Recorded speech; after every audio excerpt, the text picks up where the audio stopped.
नमस्कार. जय श्रीराम. मंडळी, नितेश राणे यांनी नुकतंच एक विधान केलेलं आहे.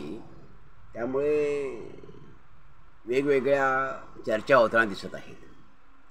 त्यांनी एक विधान असं केलं की छत्रपती शिवाजी महाराज यांची लढाई ही हिंदू विरुद्ध मुसलमान अशीच होती, म्हणजे मुसलमानाविरुद्ध होती आणि त्यांच्या सैन्यातही कुणी मुसलमान नव्हते. तर जे सांगितलं जातं हे सगळं की असे मुस्लिम सरदार होते सैन्यात वगैरे, ते सगळं खोटं आहे, चुकीचं आहे. म्हणजे अशा तऱ्हेचं त्यांचं विधान आहे. मंडळी, हे नितेश राणे यांचं विधान आहे ते दुर्दैवी आहे. चुकीचं आहे असं म्हणण्यापेक्षा दुर्दैवी आहे. ते वादग्रस्त तर आहेच, पण दुर्दैवी आहे. खरं तर पहिली गोष्ट म्हणजे महापुरुषांना एका जातीच्या, धर्माच्या, पंथाच्या बंधनात अडकवणं हेच चुकीचं आहे. परंतु आजचा जो विषय आहे हा शिवरायांच्या सैन्यामध्ये मुसलमान होते की नाही हा आता नाही आहे. त्यासाठी वेगळा व्हिडिओ बनवू. परंतु मुळामध्ये नितेश राणे बोलले ते योग्य की अयोग्य, असं बोलणं योग्य की अयोग्य. तर असं विधान करणं, असं बोलणं हे पूर्णपणे अयोग्य आहे. मंडळी, ही भेदाभेदाची अशी संस्कृती, आम्ही तुम्ही किंवा उच्च नीच किंवा हे आमचे ते परके, ही आमच्या संस्कृतीची शिकवण आहे का? हा आमचा शत्रू आहे, तो आमचा शत्रू आहे, ही आमची संस्कृती आहे का? ही आमची विचारधारा आहे का? हा आमचा वारसा आहे का? हा आमचा इतिहास आहे का? ह्याचा कुठेतरी विचार करण्याची गरज आहे की आम्ही आमच्यावरचा संस्कार हा नेमका काय आहे आणि आम्ही आमच्या संस्काराला विसरत आहोत आणि आम्ही आमच्यावरील संस्काराला कदापि विसरून चालणार नाही, तिलांजली देऊन चालणार नाही. ह्याचं कारण तुम्ही जे बोलता, वागता, तुम्ही सार्वजनिक जीवनात वावरता आहात. त्यामुळे सार्वजनिक जीवनात वावरताना प्रत्येक वाक्य, प्रत्येक शब्द फार जपून बोलावं लागतं. त्याचा दूरगामी परिणाम होणार असतो. हल्ली माध्यमांमुळे, प्रसिद्धी माध्यमांमुळे ते वाक्य जगभर पोचत असतं. त्याचे उलटसुलट प्रतिक्रिया येणार असतात आणि त्याचा परिणाम होणार असतो. त्यामुळे तुमच्या संस्काराला, आपल्यावरील परंपरेला, संस्कारांना अनुसरूनच आपण बोललं पाहिजे. आणि खरंच आपली संस्कृती हे सांगते का? खरंच आपली परंपरा हे सांगते का? आज कुठलाही आपला इतिहास काढला त्यात अशा प्रकारे भेदाभेद नाही आहे. हा अमक्या धर्माचा म्हणून तो आमचा नाही आहे, तो आमच्यात नाही आहे. उलट आमची संस्कृती सर्व काही आत्मसात करायला सांगते, सर्व काही स्वीकारायला सांगते.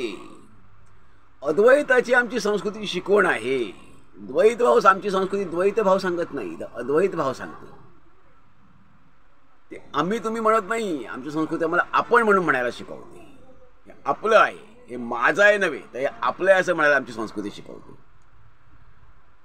त्यामुळे मुळात तुम्ही ही जी भावी पिढ्यांना तुम्ही काय देणार आहात, शिकवण तुम्ही कशी देणार आहात, ही भेदाभेदाची शिकवण देणार आहात का तुम्ही? केवळ समोर टाळ्या मिळत आहेत, समोर वातावरण बदलणार आहे, घोषणाबाजी होणार आहे, आपल्या बाजूने लगेच टाळ्या पडतील, घोषणाबाजी होईल, ह्यासाठी तुम्ही केवळ एक वातावरण तापलं जाईल, चर्चा होईल, प्रसिद्धी मिळेल, ह्या हेतूने तुम्ही केवळ अशी विधानं करत राहणार का? आणि समाजात चुकीचे संकेत देत राहणार का? हेतून समाजामध्ये चुकीचा संदेश जातो, चुकीचे संकेत जातात. ह्याचा कुठंतरी विचार करण्याची गरज आहे. वाक्य बोलताना किती जपून तोलून आपण बोललं पाहिजे की आपल्या परंपरेचा, संस्कृतीचा, आपल्यावरील संस्कारांचा, आपल्या या उदात्त अशा उदारवादी सहिष्णू वारशाचा आपला अभिमान असला पाहिजे. आणि जर अभिमान आपल्याला आहे असं जर अभिमानाने आपण सांगतो, तर आपण तसं वक्तव्य आणि तसे आचार ठेवले पाहिजेत. मुळामध्ये दुसरी एक गोष्ट झाली की आता नितेश राणे हे विधान केलं. नितेश राणे 7-8 वर्षापूर्वी काँग्रेसमध्ये होते. जवळजवळ 10-12 वर्ष ते काँग्रेसमध्ये होते. 2005 पासून ते 2014पर्यंत, म्हणजे 9 वर्ष काँग्रेसमध्ये ते होते, 9-10 वर्ष. तर तोपर्यंत तेव्हा त्यांनी असं विधान केलं असतं का? तर तेव्हा त्यांनी विधान असं ह्याच्याबरोबर उलट केलं असतं. बरोबर उलट विधान केलं असतं. मग तुम्ही आता तसं विधान का केलं? कुणाला खुश करण्यासाठी तुम्ही विधान असं करताय?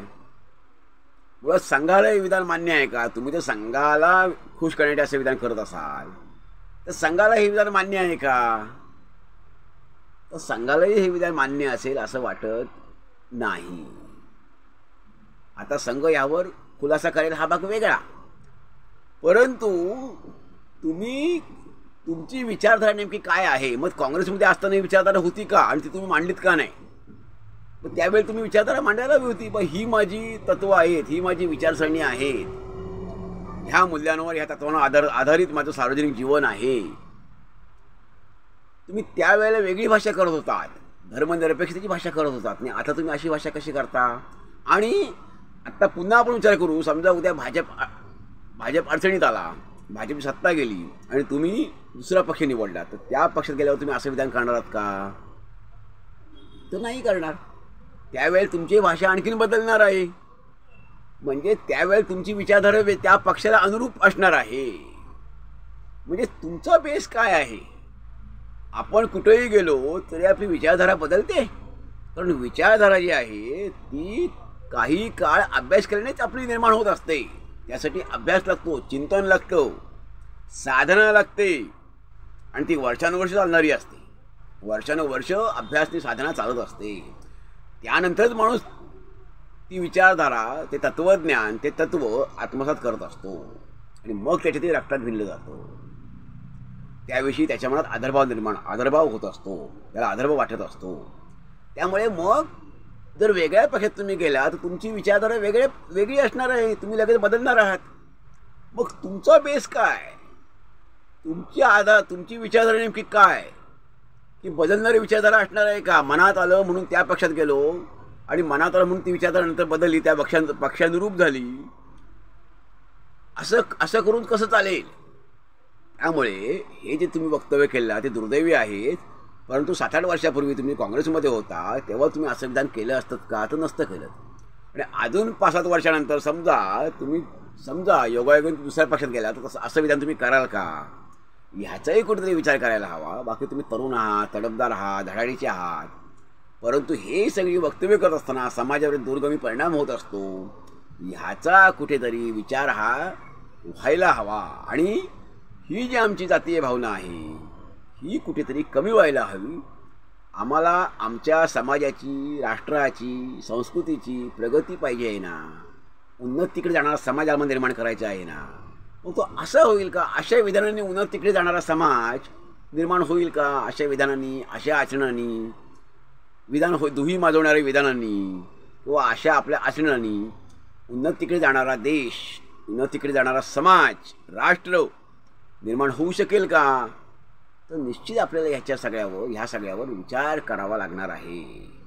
आपल्याला अधिकाधिक काळ जसं जाईल तसं प्रगल्भ आपल्याला होत राहावं लागणार आहे, प्रगल्भ व्हावं लागणार आहे. प्रगल्भ तिकडे आमची वाटचाल ही आम्हाला करावी लागणार आहे. त्यासाठी आपल्याला अभ्यास करावा लागणार आहे, नव्याने अभ्यास करावा लागणार आहे. काही गोष्टी आपल्याला स्वीकाराव्या लागतील, काही आत्मसात कराव्या लागतील. म्हणजे चांगलं नसेल ते सोडून द्यावं लागेल. मंडळी, यावर आपल्याला काय वाटतं? असं नितेश राणे यांनी विधान करायला हवं होतं का? आपल्याला काय वाटतं? आपण जरूर ऐकून नोंदवा. धन्यवाद. जय हिंद, जय भारत.